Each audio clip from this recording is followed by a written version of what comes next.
Gue bakal buka 2 email terakhir nih ya. Kan 30 email janjinya. Baru 28. Gue bakal email random nih ya. Random yang ini kita coba nih ya. Penampakan wajah hitam.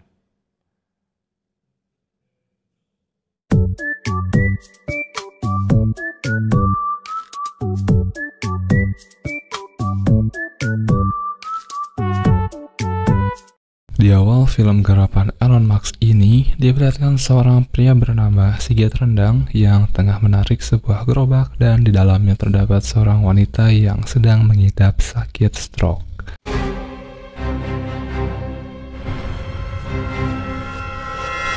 Si Sigit lalu berhenti di tempat yang sepi dan akan menaruh si wanita yang kita panggil saja Ayu di tempat yang sepi ini.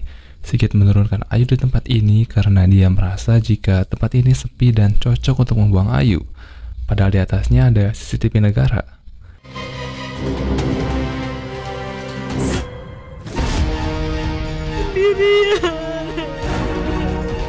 Mulai sekarang, kamu di sini aja ya. Aku udah malas ngurus kamu. Pisahin aja. Ayu pun menangis karena nggak mau ditinggal di tempat seperti ini sendirian.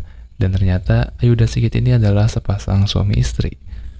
Motif Sigit membuang Ayu adalah karena dia sedang sakit dan tidak bisa berbuat apa. Bisa bikin aku senang.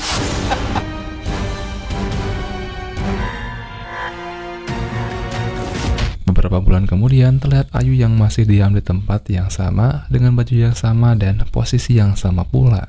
Dia berhasil survive selama itu tanpa makan dan buang air. Hal tersebut membuat Ayu ingin mengakhiri hidupnya karena merasa menderita. Petir pun menggelegar dan bersama dengan itu atap bangunan berupa triplek dan kayu menimpa si Ayu.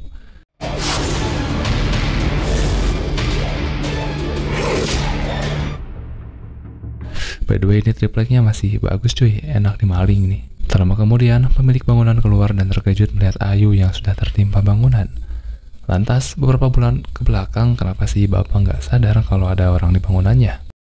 Entahlah, hanya tukang tahu yang tahu. Di luar dugaan, saya yang awalnya menduga si bapak bakal nolong, ternyata malah nyalahin kalau warungnya nggak laku karena Bu Ayu yang sudah bau.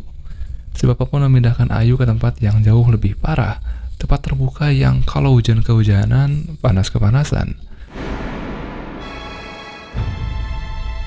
Saudara yang lewat bisa dilihat, tapi kan stroke, di ban plafon, tapi nggak mati. Si bapak pun bingung kenapa Ayu tidak meninggal padahal telah berbulan-bulan sendirian. Entahlah pak, saya juga bingung. Lalu Bu Ayu pun semakin merasa sengsara dan meminta kepada Tuhan agar nyawanya dicabut saat ini. Tak lama kemudian, petir menyambar sebuah pohon depannya dan pohon itu pun menimpa tubuh Bu Ayu.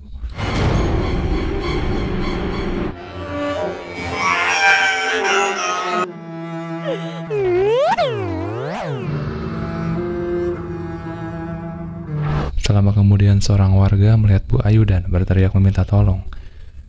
Teriakan itu didengar oleh si bapak tadi yang langsung datang dengan watados atau wajah tanpa dosa dan menolong Bu Ayu. Iya pak.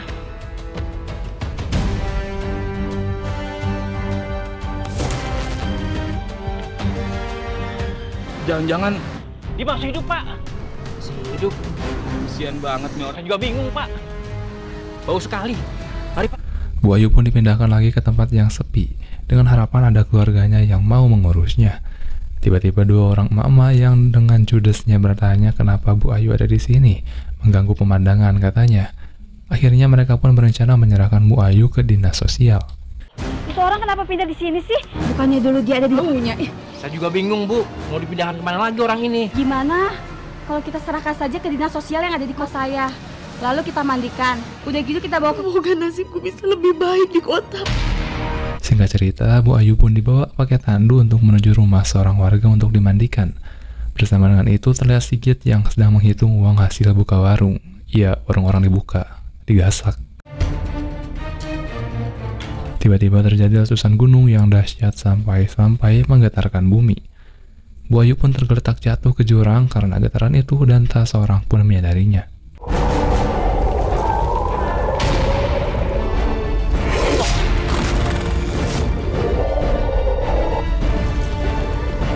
Di tempat lain, Sigit pun terjatuh juga karena getaran bumi itu. Bersama dengan itu, tanah pun longsor dan mengubur tubuh Sigit.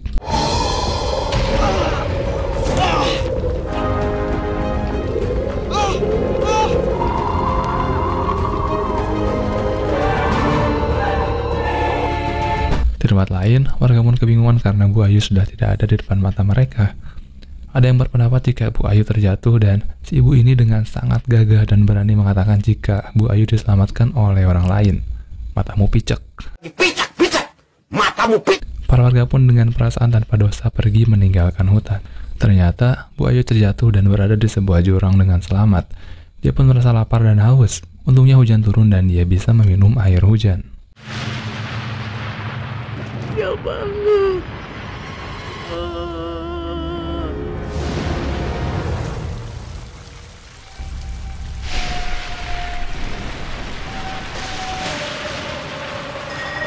Keesokan harinya, Bu Ayu melihat seorang warga yang sedang mencari rumput. Dia pun ingin meminta tolong namun tidak bisa. Alhasil dia menyeret tubuhnya sedikit demi sedikit. Namun tubuhnya malah kembali ke tempat semula dan kepalanya terjedot batu. Tak hanya itu, sebuah batu besar pun menimpa kaki Bu Ayu.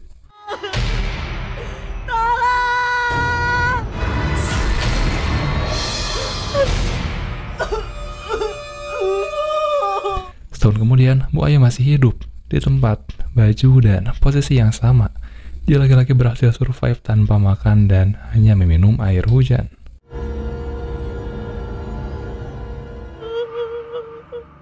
Padahal aku nggak mau. Aku cuma ingin mungkin ini yang almarhum suami.